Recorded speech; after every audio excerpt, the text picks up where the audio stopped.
یسرا کہ ہر نیکی آسان راستے کو آسان بناتی ہے اور ہر برائی برے راستے کو آسان بناتی ہے. اس کی چھوٹی سی مثال یہ ہے، اللہ نے قرآن مجید میں حکم دیا وَلَا تَقْرَبُوا الزِّنَا، زنا کے قریب بھی نہ جاؤ. وجہ کیا ہے؟ اللہ کو پتا ہے مقدمات زنا باللہ زنا پہ منتج ہوں گے. جب آنکھ جو ہے بھٹک جائے گی پھر ہاتھ کے بھٹکنے کے امکانات بھی پیدا ہو جائیں گے. جب ہاتھ بھٹک جائے گا تو پھر زنا کے ہونے کے امکانات بھی پیدا ہو جائیں گے. چنانچہ اللہ تبارک و تعالیٰ نے وہ جو فارمولہ ہے نت تائی ولی تبٹ کہ برائی کو اس کی جڑ ہی سے کھیڑ دیا جائے، اس فارمولے کو انسانوں کو اس طرح رغبت دلائی.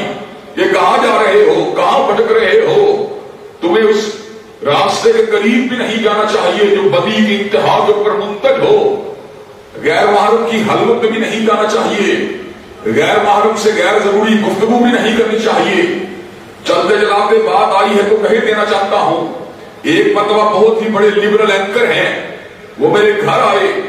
انہوں نے کہا کیا وجہ ہے کہ آپ عورت کی ترقی کے علماء مخالف ہیں، عورت کی آپ جو ہے اس کے عروج کو آپ کیوں گوارا نہیں کرتے؟ میں نے کہا ہم نے تو عورت کے عروج کو کبھی بھی جو ہے اس کی مخالفت نہیں کی. زمانہ جاہلیت میں تو بیٹیوں کو زندہ درگور کر دیا جاتا تھا، ہم نے تو ان کو وراثت کا حصہ دیا.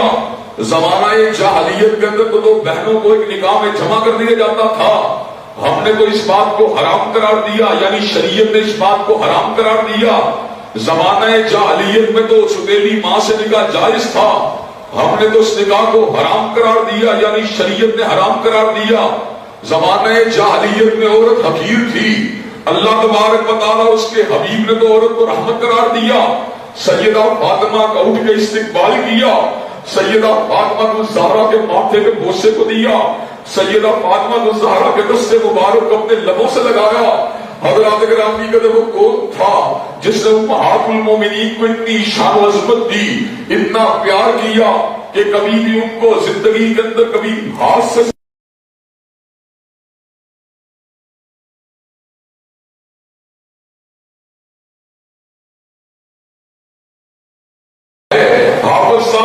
پردے پہ کیوں زور دیتے ہیں؟ میں نے کہا ذرا بات سن لیجیے، مرد اور عورت کے درمیان بلا ضرورت رابطے کی گنجائش نہیں. ہاں ضرورت کا مسئلہ ہو تو اس کے اندر رابطے کے امکانات بھی ہیں، اور اتنے حصے کے اندر جس حد تک رابطے کی ضرورت ہے اس کی گنجائش بھی ہے. کہنے لگا بات کا مطلب کیا ہے؟ میں کہا بات کا مطلب یہ ہے علاج کے لیے اصلاً تو لیڈی ڈاکٹر ہونی چاہیے، لیکن اگر لیڈی ڈاکٹر موجود نہیں ہوتی تو عورت جو ہے وہ ڈاکٹر سے علاج کروا سکتی ہے. اور اس کی تعلیم کے لیے حقیقت میں تو لیڈی استاد ہونی چاہیے، لیڈی ٹیچر ہونی چاہیے. لیکن اگر لیڈی ٹیچر اویلیبل نہ ہو تو پردے کی اوٹ میں سے مرد استاد سے بھی علم کو حاصل کر سکتی ہے.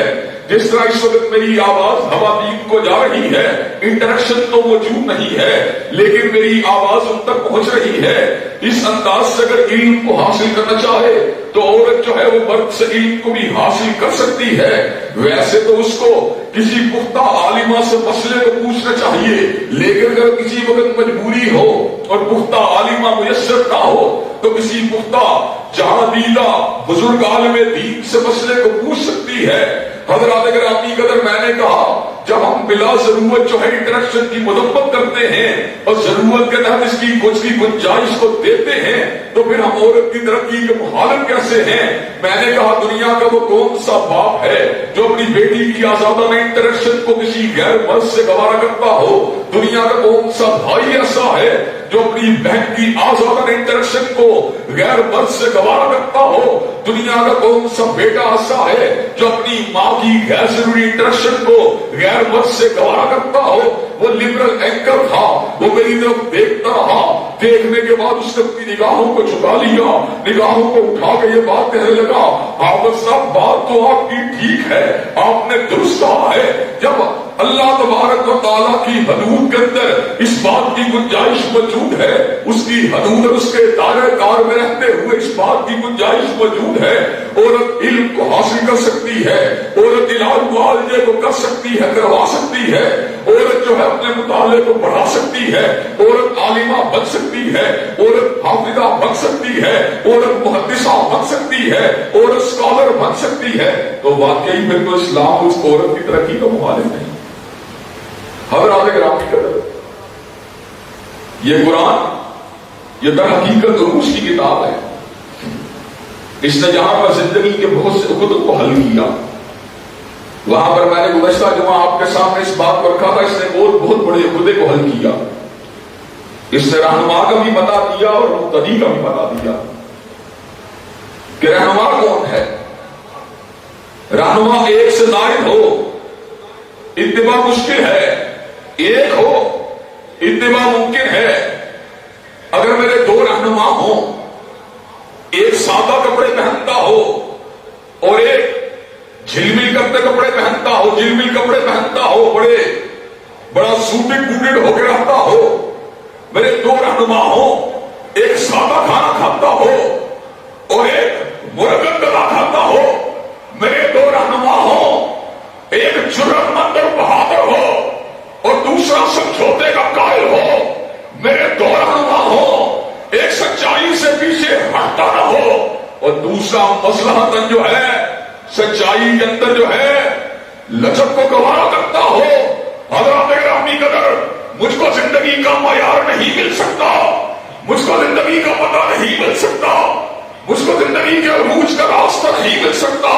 اسی لیے اللہ نے جمیع انسانیت کو حضرت رسول اللہ کی رہنمائی پر مرتکز فرما دیا۔ اللہ کو پتا تھا اگر مقتدا ایک ہوگا، رہنما ایک ہوگا، پیشوا ایک ہوگا، نبی ایک ہوگا، رسول ایک ہوگا، تو اس کی ہر بات حجت بھی ہوگی، دلیل بھی ہوگی اور لوگوں کے لیے زندگی کا معیار جو ہے وہ بالکل ممکن ہوگا۔ میرا ایک رہنما جو ہے اگر وہ داڑھی کو بڑھانے والا ہو اور دوسرا داڑھی کو کٹانے والا ہو، میرا حلیہ کس طرح کا ہوگا؟ اگر میرا ایک رہنما دامن کو، اپنے کپڑے کو، دامن کو گھٹنوں سے اپنے ٹہنوں سے نیچے کرنے والا ہو اور دوسرا ٹہنوں سے اوپر اٹھانے والا ہو، میرا حلیہ کیا ہوگا؟ میرا ایک رہنما برقعے کا حکم دینے والا ہو، دوسرا چادر پہ گزارا کرنے والا ہو، میرا دودھ و باش کیا ہوگا؟ میرا ایک رہنما لمبے کے رات کو لمبا قیام کرنے والا ہو، میرا دوسرا رہنما رات کو آرام کرنے والا ہو، میری راتوں کا انداز کیا ہوگا؟ میرا ایک رہنما گھوڑے میں سوار ہو، تلوار کو چلانے والا ہو، میرا دوسرا رہنما تلوار کا مخالف ہو، میرا انداز جہاد کیا ہوگا؟ میرا ایک رہنما سفارش کا دشمن ہو، عدل و انصاف کا حامی ہو، حضرات گرامی کا دوسرا رہنما عدل و انصاف میں لچک کو دکھانے والا ہو اور سفارش کو قبول کرنے والا ہو، میرا معیار انصاف کیا ہوگا؟ اللہ نے میرے لیے ایک رہنما کو مقرر فرما دیا جس کا نام مصطفیٰ ہے، جس کا نام محمد ہے صلی اللہ علیہ وسلم، جس کا نام احمد ہے، جس کی ہر بات حجت ہے، جس کی ہر بات دلیل ہے، جس کی ہر بات آئین ہے، جس کی ہر بات قانون ہے، جس کی ہر بات دستور ہے، جس کی ہر بات شریعت ہے۔ ادیب کی بات تو ادب ہے اور حدیب کی بات تو ہدایت ہے اور کاتب جو ہے کاتب کی بات تو کتابت ہے اور دانشور کی بات تو دانش ہے، اداریہ نویس کی بات تو اداریہ ہے، نثر نگار کی بات تو نثر ہے اور شاعر کی بات تو شاعری ہے۔ لیکن میرا نبی وہ ہے کہ ہر لفظ شریعت بنیا جب نبی کی زبان کھلا۔ میرا نبی وہ ہے من یطیع الرسول فقد اطاع اللہ، جو اس کی اداؤں کو مانتا ہے وہ فقط اس کی بات کو نہیں مانتا بلکہ عرش والے کی بات کو مانتا۔ حضرت رسول اللہ کی ذات عرش والے سے جدا ہے۔ حضرت رسول اللہ عبد اللہ ہے، نور من نور اللہ نہیں ہے۔ حضرت رسول اللہ حبیب اللہ ہے، اللہ نہیں ہے۔ حضرت رسول اللہ رسول خدا ہے، انسانیت کے رہنما ہے۔ حضرات گرامی قدر، ان کی ہر بات حجت ہے، ان کی ہر بات دلیل ہے، ان کی ہر بات آئین ہے۔ ذات کے اعتبار سے وہ بندے ہیں لیکن فرمان کے اعتبار سے ان کا فرمان عرش والے کا فرمان ایک ہے۔ وجہ کیا ہے؟ وَمَا كُنْتَ تَتْلُو مِن قَبْلِهِ مِن كِتَابٍ وَلَا تَخُطُّهُ بِيَمِينِكَ، وما كنت تتلو من قبله من كتاب ولا تخطه بيمينك اذا لارتاب المبطلون. اگر آپ نے کسی کے سامنے ثانوی تلفظ طے کیا ہوتا، کسی استاد کی شاگردی کو اختیار کیا ہوتا، پھر آپ کے نکات بینات کو سن کر کسی کے ذہن میں گمان آتا، یہ تو استاد کی معرفت کا اثر ہے.